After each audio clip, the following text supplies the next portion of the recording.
I recently did a huge declutter of my skincare collection. I do have quite a big container of non-empties here. This is another one that I know so many people love. I actually got a pretty bad allergic reaction to this one. Minasan konnichiwa, this is Tina and welcome back to my channel. In this video, we're going to be talking about some skincare non-empties. If that sounds like your thing, then please go ahead and channel登録しちゃってください。しちゃいなよ。So non-empties, I think it's pretty straightforward to what that means, but basically skincare products that I did not empty before the expiry date. I feel like I do empties pretty often and you guys do love seeing it, but this also means that there are going to be products that I just don't empty because I do only have one face. Now, I am going to put a disclaimer on this one because I know some people are going to be butthurt about it. I do this full time. I get sent a lot of products from brands and also have a lot of requests from you guys to test out products and a lot of products that I am just curious about to try out too, which means that unfortunately not every single product that I open and test out gets fully used up. Also, what your skin likes and dislikes is a thing. No matter how many reviews you read online saying it's good or bad, until we try it ourselves and our own skin, we don't know how the product will work for us or how much we like it. So I do have a fairly big container of non-empties here because I recently did a huge declutter of my skincare collection, which honestly I can't really remember the last time I did one this proper, but it's because we will be moving soon and obviously don't want to take expired products with me. Just because I don't like it or I didn't use it up does not mean it's a bad product. Some of these I actually did enjoy a fair bit. It's just that there might be other products that worked better that were similar, and if you do like the product and it works for you, it definitely doesn't mean it's a bad product, so please keep that in mind. I will also try to include like an alternative in the description if there is something similar that I feel like works better. And before we get started, my skin type is dry dehydrated. All right, so first I'm going to start off with cleansers, which I actually only have one, and it is the Neogen Canadian Clay Pore Cleanser. So from memory, this one actually came with a little cleansing brush, but unfortunately that brush broke from like my first use, so I didn't really use it with the brush. This one was like a mask cleanser, like you apply it almost like it's a clay mask and then you use the brush to cleanse it off. For me, it was too drying. I do have dry skin, so cleansers that are all about like deep pore cleansing and kind of have that really thick clay type formula just doesn't really work for me. So yeah, it was just a little too drying and bothersome for me. Next, I have toners and essences, which is definitely my biggest category. I do have quite a number. It may be because it is my favorite product category that I am quite picky and I know when I don't like one. The first one I have is the Klairs Daily Skin Softening Water. As you can see, I did not use much of this one, unfortunately. I thought I was actually going to really like it, but I think it just felt too light and it almost didn't do anything. And since I do have more dehydrated skin, I still need something that has a fair amount of hydration. I would prefer to use the Naturie Hatomugi toner. I just feel like that's super lightweight, yet it does really deeply hydrate. So yeah, this just felt too light for me. The HaruHaru Wonder Black Rice Hyaluronic Toner. So you may be surprised to see this one because I have said that I really do enjoy this toner and I actually definitely do. It's just that this one is the scented version, I am pretty sure.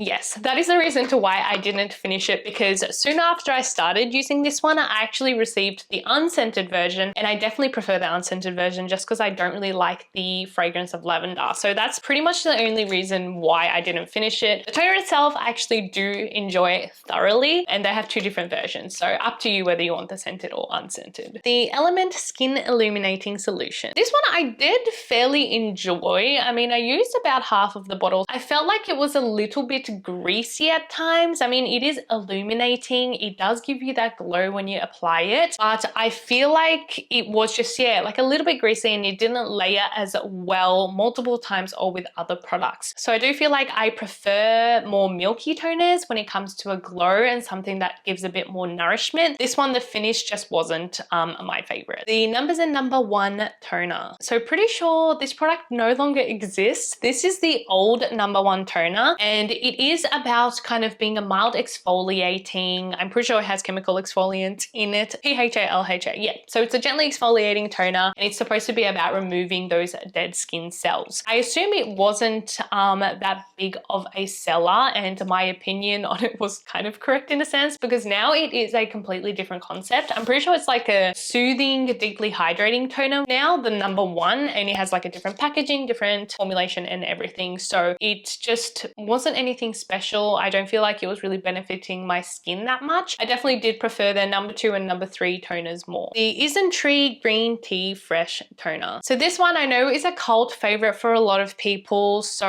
it was a bit of a shame that I didn't really reach for it that much. It is mostly recommended for those who have like oily combo skin, so it is very, very light and fresh, almost too fresh for me, I think. If I was going to go for like a really lightweight toner that is more recommended for oily skin, I do think I prefer the Anua Heartleaf toner. That one is like more recommended for oily skin, yet I love it. It's super lightweight, but I can layer it and it still feels like enough hydration, whereas this one was too fresh for me. The Chumiso Yes I Am toner. So this one is a chemical exfoliating toner. It has 5% of AHA. I have talked about multiple times that I'm not a huge fan of chemical exfoliants. It just doesn't really seem to agree with my skin. Unchanging, or I can feel like a little bit of tingle from it, which I know you can get past and a lot of people say it's fine. Yeah, I agree. But I think I would prefer to use something where I do feel like instant results almost. So using like an enzyme cleanser or even doing a deep cleanse. Those things are enough for me to get a really gentle like exfoliation process and not have to rely on chemical exfoliant. I mean, I haven't for quite some time now and I feel like my skin is doing well. Like I know my skin very well. It just doesn't need to rely on chemical exfoliants. The last one I have is more of an essence or serum, but it is the COSRX Advanced Snail Mucin Power Essence. This is another one that I know so many people love. So I was really, really excited to try it. Like, not gonna lie, I was like, yes, finally I'm gonna try it. But you can see that I barely made a dent. I actually got a pretty bad allergic reaction to this one. And I have used snail mucin before. I've used it multiple times, never had an issue. But I think this high percentage, being 96%, my skin freaked out. I did post about it on Instagram and stuff, and a few of you had said that there is like a link between being allergic to dust mites and snail mucin, which I don't know if like is completely correct or like factual, but I do have really high allergy to dust mites. So that was enough for me. I was kind of like, okay, I'm just reacting to this badly. I think I can use lower amounts and lower percentages of snail mucin, which is great. But since I did get that reaction from this one, I have been a little bit scared to try products with snail mucin. This one was just an allergic reaction, unfortunately. I am now going to move on to serums, which I do have quite a few. And the first one is actually one that I got a allergic reaction to also, and it is the Beauty of Chosun Glow Serum Propolis Plus Niacinamide. This one was certainly a surprise, and it really did teach me the lesson of properly reading through the full ingredients list if you know you are allergic to something. I looked at the main ingredients for this, like propolis, niacinamide, love it. There was even another few highlighted ingredients on their website, and I was like, yep, sounds great. I tried this twice, I think, and then I broke out in an allergic reaction. So I went back and checked the full ingredients list, and it actually included tamano oil, which I am allergic to, and I figured that out probably like a year or so ago now. So yeah, like it wasn't in the main ingredients, it wasn't in the highlighted ingredients, but there was a small amount in there and it was enough to give me an allergic reaction. So really did teach me a lesson, and now I very thoroughly check all ingredients list to see if it includes tamano oil, because it is the one ingredient that I know that I'm definitely allergic to, and obviously even small amounts can still have reaction on me. These ones I actually did enjoy. So I have the I'm From Honey Serum. Definitely enjoy this one, especially being a dry skin gal. This is such a nice, nourishing serum, but it is almost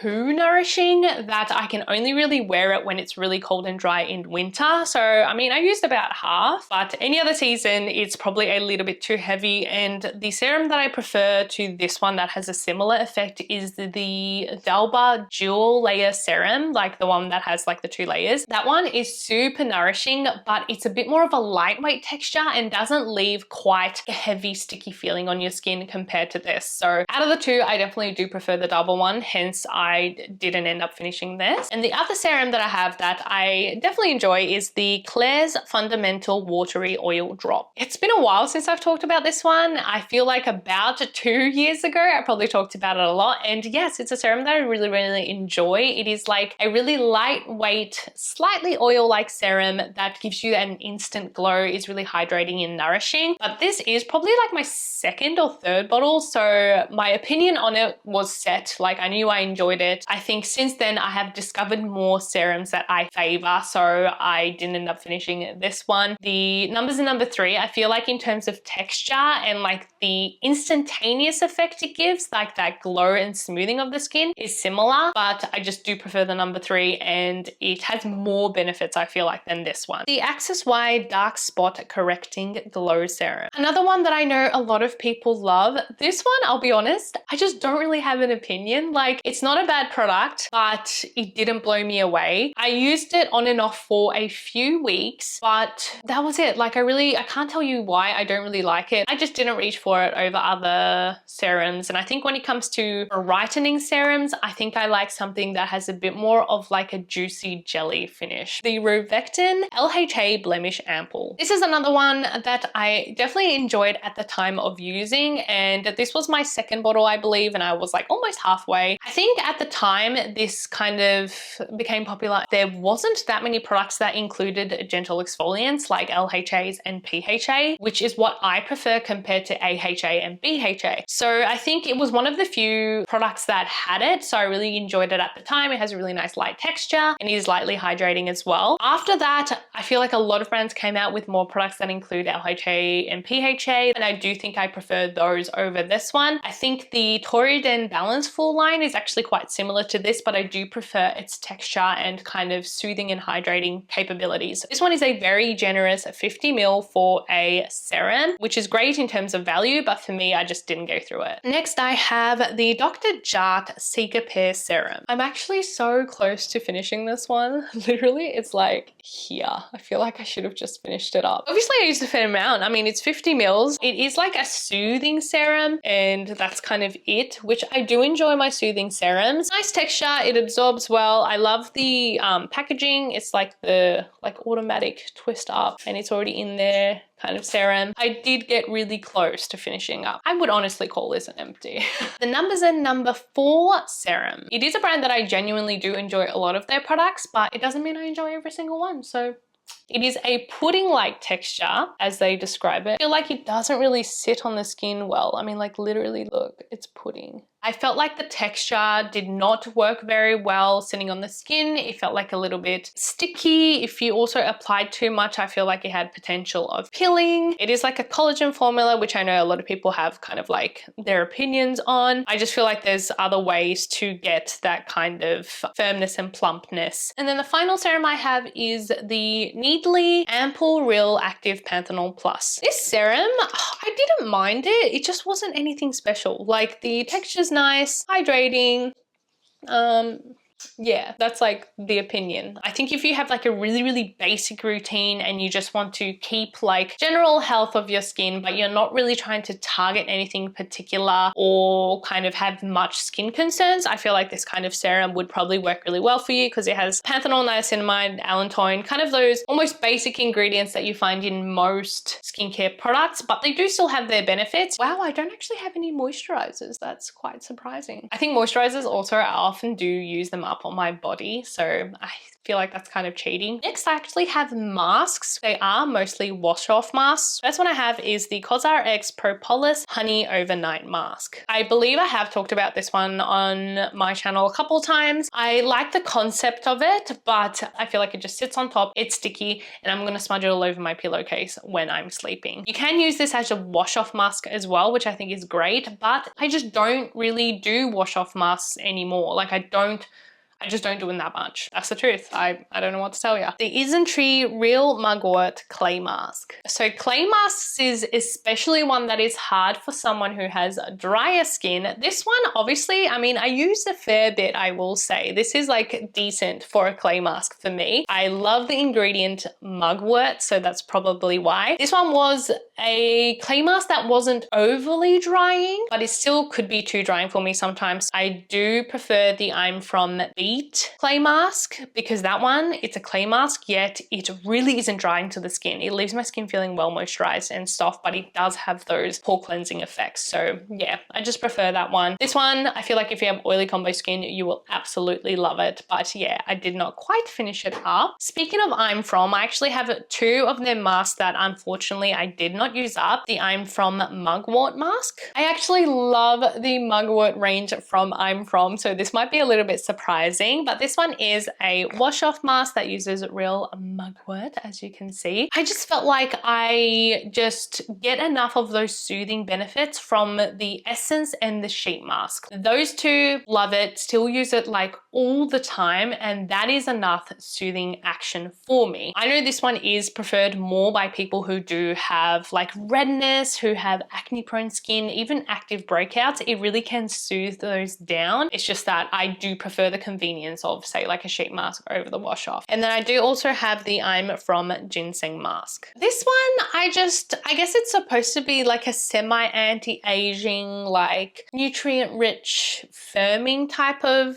sheet mask. No, not sheet mask, wash off mask. I just didn't really know when to use this in my routine. The texture is also quite slimy, as you can kind of see. So it is an effort to wash off. Wash off masks in general are an effort, but this one is like extra effort because it gets really like slippery and slimy. Yeah, it was just okay for me. I think I prefer their honey mask over this one because that one leaves my skin so soft and like well nourished. And then we just have one sunscreen, which, you know what? I just realized I didn't really go through my sunscreens properly. I have like a different section for sunscreens because I don't keep them in my bathroom. There might possibly be more, but I only got one for this video. Pore UV Aqua Rich Watery Gel. The Pore UV Aqua Rich range is super, super popular. This is the old packaging, so obviously I have had it some time, hence why it's expired. I do just prefer the Essence out of the two. The Essence is more lightweight, has more of a natural finish, whereas this one, it is pretty shimmery. It's supposed to be kind of like a semi-tone up sunscreen. Sometimes it can be pretty obvious. Like I just applied it on one arm the other day and literally like by the end of the day, I was sparkling. It was like it was glitter on my arm. I did purchase and trial it and everything for my Pore UV comparison video. So yeah, I got it for that, but I always did and kind of knew I liked the Essence better. So yeah, I just didn't end up using this one. If you like the formula, I feel like it is such an affordable, like great 155 ml packaging. So I mean, really, really good value, but yeah, not really my favorite sunscreen. Well, there you have it, guys. They were my unemptied skincare items. I feel like I talk about products I like a lot. I mean, obviously that's like the norm, but I do also feel like you guys should know reasons to why I might not like a product. And as I said, it does not mean it is a bad product at all. I mean, there's quite a few products in this lot that are like viral, very popular, cult favorite products. So, you know, it does go to show not everybody likes the same skincare. Before we finish up, to those of you who stayed till the end of the video, thank you so much. I actually want to do a little bit of a giveaway. A bit of a giveaway. Now it's going to be very low key, but I thought I would pick a few people to send a skincare package to just to say thank you. Also to say thank you for 200k. Like I didn't even notice when it happened because I was in Korea and it was just like, you know, it just happened. So to say thank you for that as well, I just want to do a small giveaway. I will say one thing, it is just going to be for people in Australia. I know it sucks. I don't really have time to look up all the global shipping rules and laws because I will be moving in under a month and I need to kind of just get them out. So I'm going to leave all details and how you can enter and everything in the description. So if you do live in Australia and you do want to receive a little skincare package from me, please let me know and hopefully I can get something out to you. That is this video. I hope you really did enjoy it. I know it's hard. I mean, it's hard for me to see all this product go to waste, but it comes with the job. If you want to stick around for a little longer, please make sure to check out another one of my videos here, and I will see you guys in the next one. Bye.